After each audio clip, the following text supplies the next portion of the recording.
Welcome everyone. Welcome to my session. My name is Vikas Chandra and today I want to talk about few things that one need to know while moving from non-modular Java project to modular Java project. A bit about myself. I currently work for a company called IBM. I'm the project lead for plugin development environment project since 2015. I'm a committer in Java development tools where I primarily look at Java search, Java code select, Java content assist, and sometimes Java doc. My Twitter handle is _Vikas Chandra. Java incompatibility, isn't that a big problem? What that really means is traditionally Java was very backward compatible language, but with the onset of modularity, we got a lot of backward incompatibility. So for the long part, Java was backward compatibility or compatible. What that particularly means that if you want to move large systems to the newer version of Java, that can be done in an easy fashion. All you need to do is to give a flag source Java version to the compiler. But with the onset of modular Java, there have been significant backward incompatibility. The backward incompatibility are due to the modules that has been introduced in modular Java and also internal APIs that has been, there are classes that has been encapsulated. So Java 8 and below are non-modular Java and Java 9 and above are modular Java. Java 11 is the LTS for modular Java, and today it would be my session would be demo oriented, where I will use Java 8 for non-modular Java and Java 11 for modular Java. So let's look at today's agenda.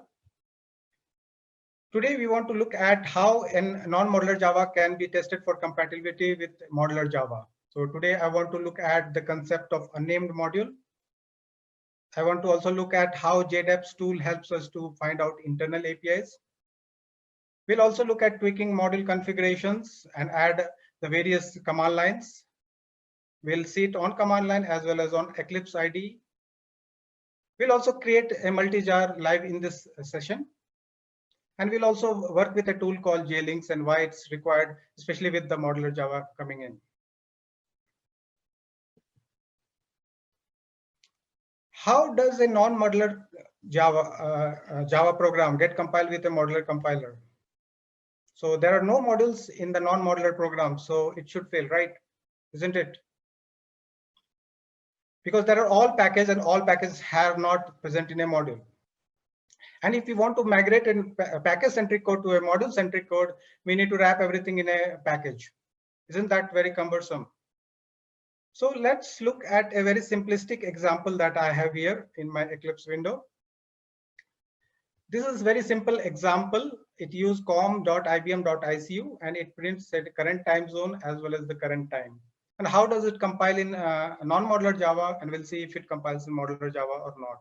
And what's the reason behind it? So I have two command prompts. The top one has Java 8 and the bottom one has Java 11.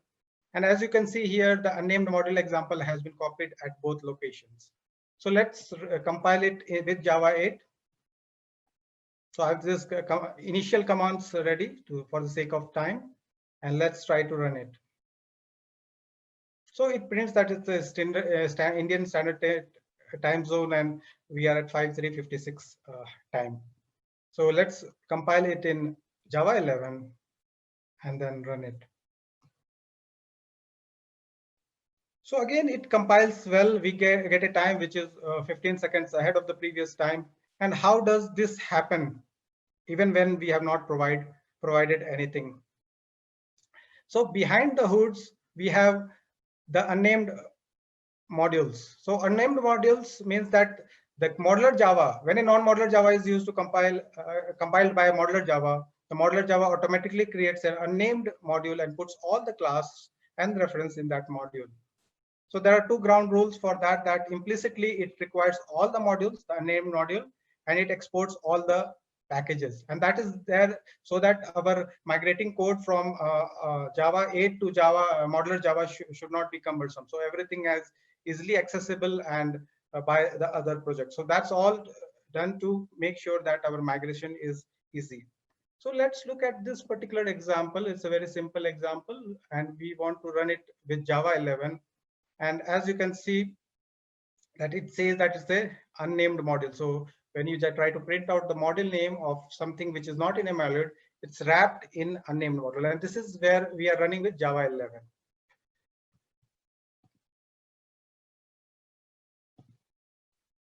Another drastic change that came with the introduction of modularity was the introduction of internal APIs. So many internal APIs have been removed. Many internal APIs have been encapsulated in a class. So there was JEP 260 which encapsulated most of the internal APIs. So let's look at JEP 260 here. And if you see that, it classifies into critical and non-critical internal APIs, and they want to encapsulate it in the modular Java. And you can also see that maintainers of libraries that use critical internal APIs for which a replacement exists can use multi-jar in order to ship a single artifact that use the old APIs on release prior to JDK 9 and replacement APIs on later releases. So we'll go through the creation of multi-jar later in this session. And this is one of the motivation for multi-jar for migration. So now, is there a tool which can tell us which APIs are internal and which can be removed or something like that? So here is where JDEPS comes to our rescue. JDEPS is a Java dependency analysis tool that work on Java bytecodes, just like jar files or class files, and gives a static dependency between all the classes. So JDEPS can be used to identify internal APIs. So let's look at one simplistic example again. We will just try for simplistic examples to drive just the point across. So this is this sun.miscellaneous has been totally either moved or removed. So this uses this particular internal API, and what happens when we compile with Java 8 and what happens when we compile with Java 11. So many of the things that were compiling well with Java 8, suddenly now we are in trouble because of the modular internal APIs in modular Java. So let's compile this in Java 8. It compiles with warning, and then you should be able to run it also. But when you try to compile it in Java 11, it gives us error. And as we were saying in that here, that JDEPS tools can help us identify internal APIs. And what's the option to use the JDEPS tool with? Is JDK internals. So let's try to see if we can find out here if we can use JDEPS tool on the class file.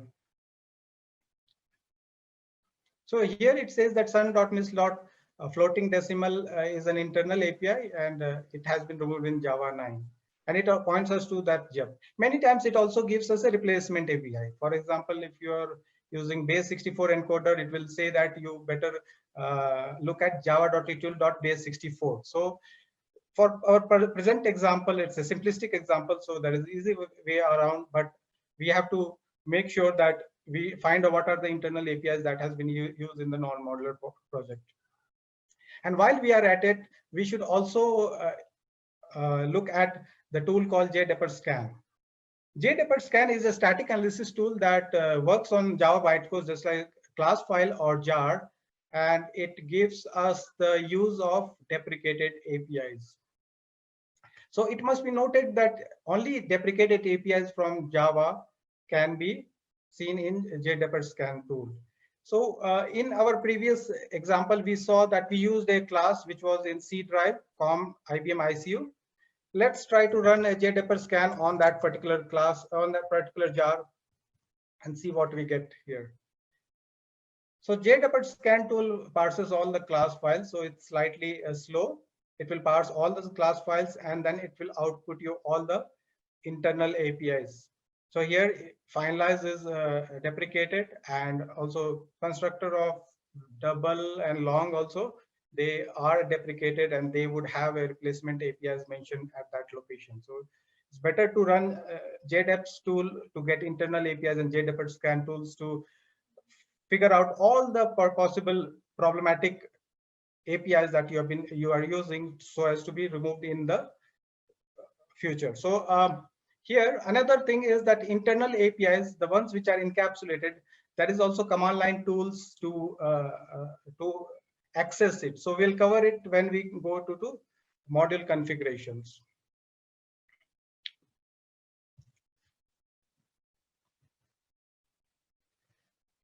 So modular Java came with a set of rules for modularity, but it also came with a host of command lines to break the modularity. So there are many command lines that that helps us to dynamically use the modules, or dynamically export the module, or dynamically open the module. So let's look at this particular add reads command line and how it works in Eclipse IDE and how it works even in command line. So let's first look at this for Eclipse IDE. Here I have, let me just close all. So I have two projects, AR project 1 and AR project 2. AR project 1 has module 1 and AR project 2 has module 2. And module 2 exposes package 1, package 2. Package 2 has class 2, and we have the class 1 corresponding in project 1 with my class 1. And here we want to use class 2. Since module does not here, it does not read it dynamically, what we can do is in the module dependency tab, we can add it. So I'll show you how it's done in Eclipse IDE. So we go to properties, Java build path, module dependency, and module 1 should read module 2. Apply, close. So you can see the error marker has gone off, and now it's compiling fine. But what happens when we run this? Is it possible to run this? So we'll just try to run it now. So now what we got was that we didn't get the class 2 because at the runtime it's not able to find module 2. So to make that work, we need to add it in the run configurations and VM arguments. So if you do a add modules module 2, and if you run it now, so now it's good to go. So this is how you can use add reads in Eclipse IDE. Next is add exports, which is also useful in accessing internal APIs. So let's look at a generic example first. So I'll close these two projects and open the other two.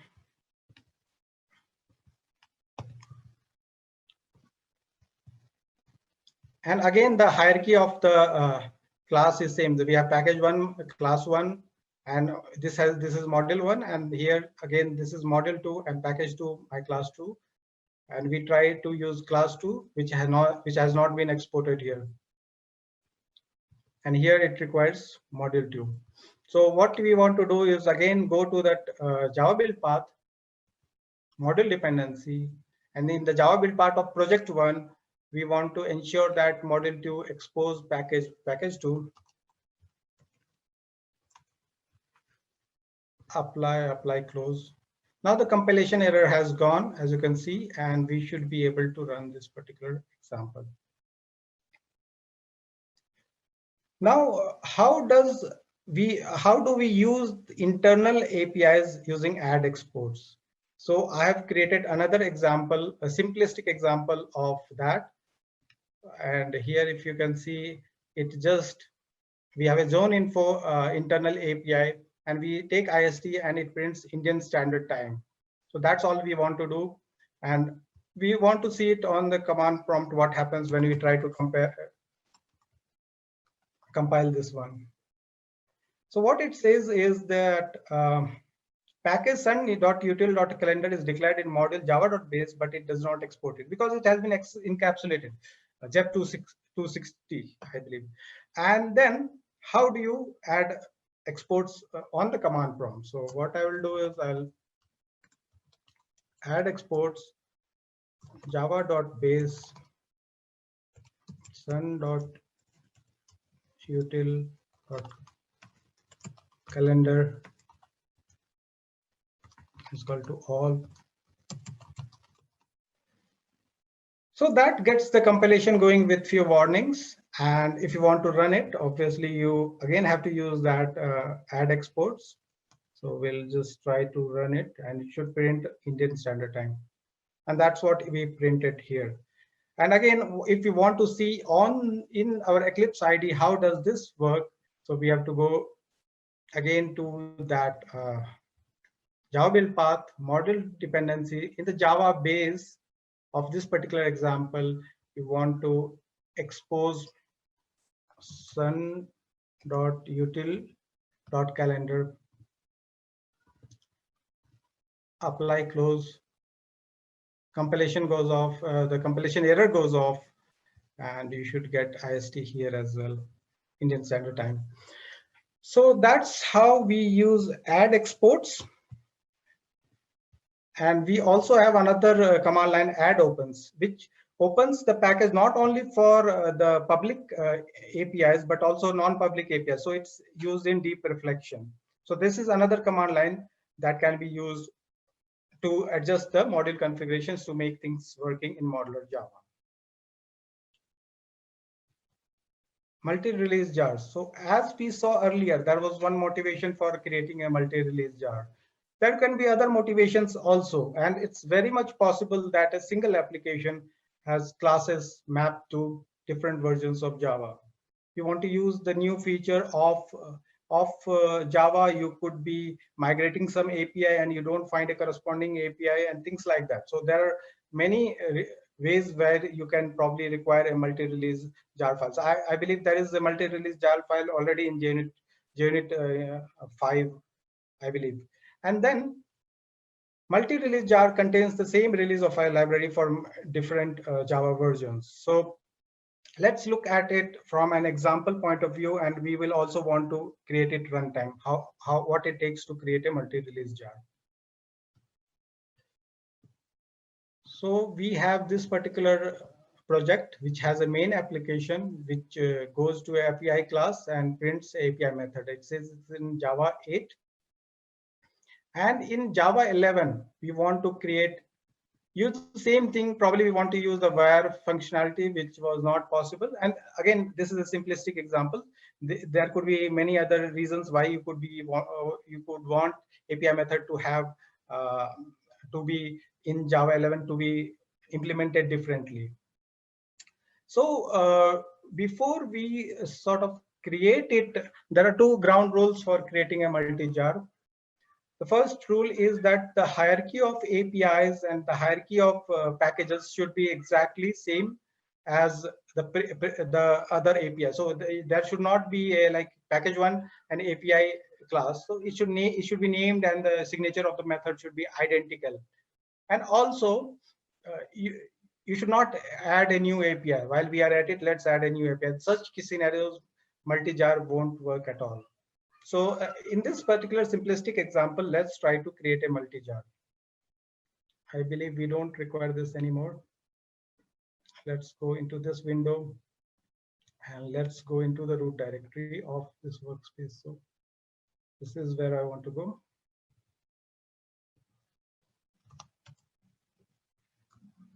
So this is the root directory, and this has the two projects that we are covering is 5_multi8 and 5_multi. This is for 11. This is for 8. And as you can see here, we have the jars for Java 8, and here we have the jars for Java 11. The compliance on the project has been set appropriately. And if we clean and build this, that should ensure that the latest binaries are created at the respective bin folders with the Java 8 at one location and Java 11 at one location. So that's what we have created now. So to create a multi-jar, what we need to do is we need to give this command line.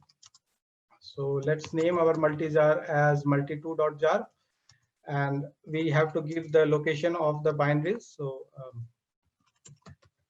So let's give this location, and with 11, we want to give the binary location for the other location. So we did this.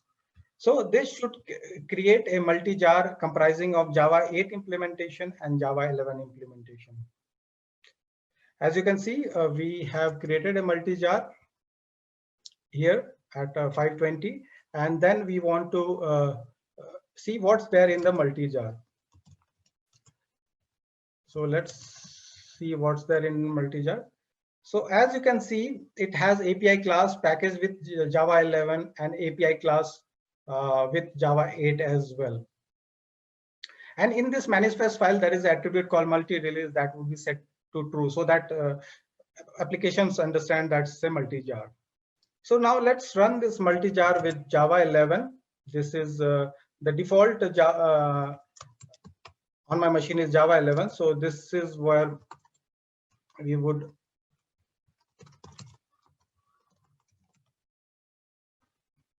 so it gave me the result with the Java 11 implementation using where. And let's use it using Java 8. So I have this place where I have Java 8. And we want to use this Java, and we want to run this. So as you can see, it gives me a Java 8 implementation of the multi-jar. So can we create a multi-jar out of many JREs? So yes, that's possible. So beforehand, I've created a multi-jar comprising of 3 JRE versions, Java 8, 11, and 13. And I will set up some aliases for easy access. So these are the locations where I have these jars. So I can run those with different versions of Java, and we see different results based on the implementation. Here, the only difference is it has to be multi-3. So this is Java 8, all fine and good. And we also had Java 11. So that was what we actually did. And we now also have Java 13 implementation. So we can see that now we are in Java 13 and we are implementing Java 13. So let's move to the next topic, JLink. JLink is a tool that generates custom JRE that only takes on modules of Java that are only required. So JLinks, Java generally takes a couple of hundred of memory. That should not be a problem in huge memory machines. But in microservices or IoT device or small applications, those are a blocker issue. So to come across that, we have a JLink tool, and we can also wrap our application and make our custom JRE with the JLink tool. So the motivation for JLink tool is, let's say, so we don't want to waste storage space, we don't want to waste any memory, and we want to also improve performance, especially for small applications, micro memory machines and things like that. So now we will quickly look at a JLink simplistic example. So we are here, and it just has a hello.class, which has a simple line that is printed. This is a JLink example. So this particular application requires only 4 classes. The 4 classes are hello.class, object.class, system.class, and string.class. But with default JRE, we get more than 4,000 classes. So how do you create your own custom JRE, which only taking the modules that is required for this application? So again, we would we want to go to the root location, and I want to go here. And how many modules are there in our Java 11? So if you do this, you will figure out that we have close to over 70 modules in Java 11, and we don't want all of them, right? So here we must find out which modules this particular application depends on. So we have already cleaned this workspace multiple times. So we'll try to see what are the modules, Java modules, that this particular thing is dependent on. So we again use the jdeps command to find out, give the binary location minus s is the summary, and we want to see what is the situation for module 1, which how is it dependent. So it says that it only depends on Java base. And it could, so what we do is we copy Java base into this location. So I have this location handy here. So I just copy it here and put it in our current location. And then we'll use our JDEPS tool to create our custom JRE. So now use the JLink command. So the JLink command is module path. So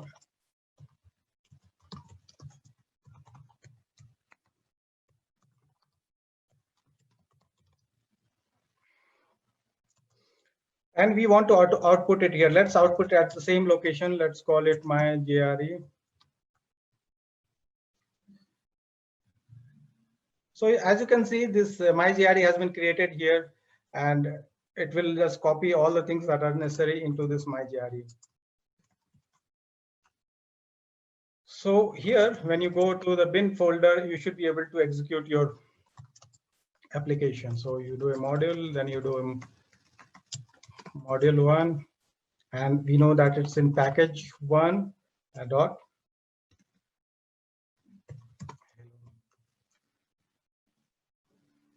And it prints, this is a JLink example. And if you do a java.list modules here, you should get only 2 of them.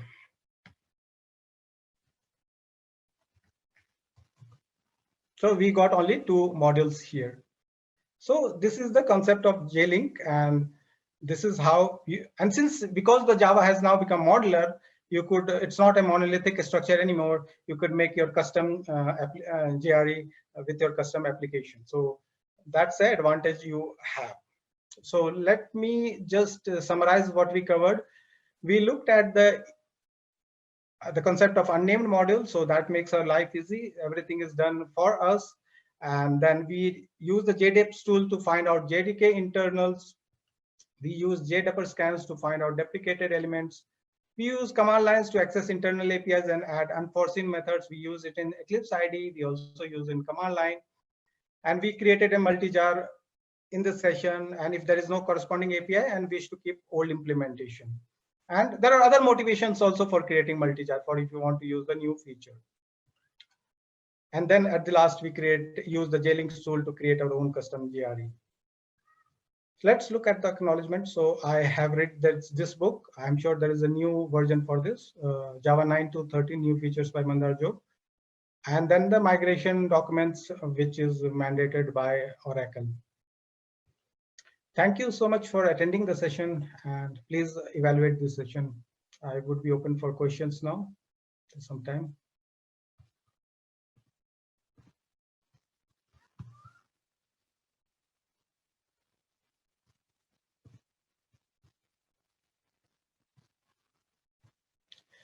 Okay, how the question is, can I use tools like JDEPS and JLinks from within Eclipse IDE? So I'm not aware of tools from within Eclipse IDE, but if you see JDEPS and JLinks, right? So it's very trivial to use. And again, in Eclipse IDE, if you want to find deprecated APIs, then it will also give you deprecated APIs which are custom deprecated. So just using JDEPS on all the jars should be like some scripting thing that can be possible. And JLinks also, I am not aware of it in the IDE, but it should be, it's for micro services, right? So for the Eclipse IDE, I don't think that's there. And you should be able to do it easily, although by some scripting and things like that. What's the difference between unnamed module and automatic module? Okay, so unnamed module is when your compiler creates a module for you for when you are trying to run a non-modular into a Java modular projects. And many times what happens in the modular project, you have many different jars that are given in the class path.